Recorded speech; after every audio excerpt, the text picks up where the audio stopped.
இத்தகைய பாதிப்பு காரணமாகத்தான் தாய்லாந்து நாட்டின் தலைநகரான பேங்காக்கிலே அவசர நிலை பிரகடனம் செய்யப்பட்டிருக்கிறது.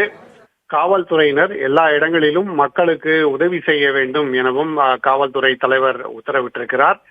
நீங்கள் குறிப்பிட்ட கட்டிடம் அது கட்டுமானம் செய்யப்பட்டு கொண்டிருந்த கட்டிடம் எனவும் அந்த கட்டிடம் மொத்தமுமே இடிந்து வீழ்ந்திருக்கிறது எனவும் 34 மாடிகளும் இடிந்து வீழ்ந்ததால் அங்கே கட்டுமான பணிகளிலே ஈடுபட்டு கொண்டிருந்தவர்கள் பலர் அந்த இடிபாடுகளிலே சிக்கிக் கொண்டிருக்கலாம் எனவும் கருதப்படுகிறது. ஆகவேதான் தற்போது மீட்பு பணிகள் நடைபெற்று வருகின்றன. இந்த கட்டிடத்தை தவிர பல இடங்களிலே மிகவும் கவலை அளிக்கக்கூடிய காட்சிகள் வெளியானதையும் நாம் பார்த்து வருகிறோம். கட்டிடங்களின் உச்சியில் உள்ள நீச்சல் குளங்களில் இருந்து தண்ணீர் வெளியே கொட்டுவது, கட்டிடங்கள் அப்படியே 2 கட்டிடங்களுக்கு நடுவே சரிந்து நிற்பது போன்ற பல்வேறு விதமான பாதிப்புகள் மக்களுக்கு கடுமையான பீதியை ஏற்படுத்தியுள்ளன. ஆகவேதான் மக்கள் மிகவும் கவலையுடன் இருக்கிறார்கள். கட்டடங்கள் மற்றும் கட்டுமானத்துக்கான கிரேன் போன்றவை இடிந்து விழுவது போன்ற விஷயங்கள் எல்லாம் மக்களை மிகவும் கவலையில் ஆழ்த்தி இருக்கிறது.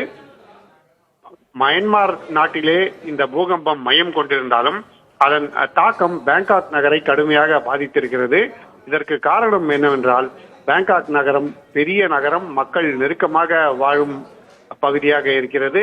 பல அடுக்குமாடி கட்டிடங்கள் இருக்கின்றன, பல மேம்பாலங்கள் இருக்கின்றன, பல நவீன வசதிகள் இருக்கின்றன.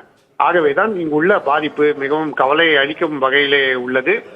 இந்திய அரசை சேர்ந்தவர்கள் இந்திய தூதரகத்தை தொடர்பு கொண்டு அங்குள்ளவர்கள் அனைவரும் பத்திரமாக இருக்கிறார்களா என கேட்டறிந்திருக்கிறார்கள்.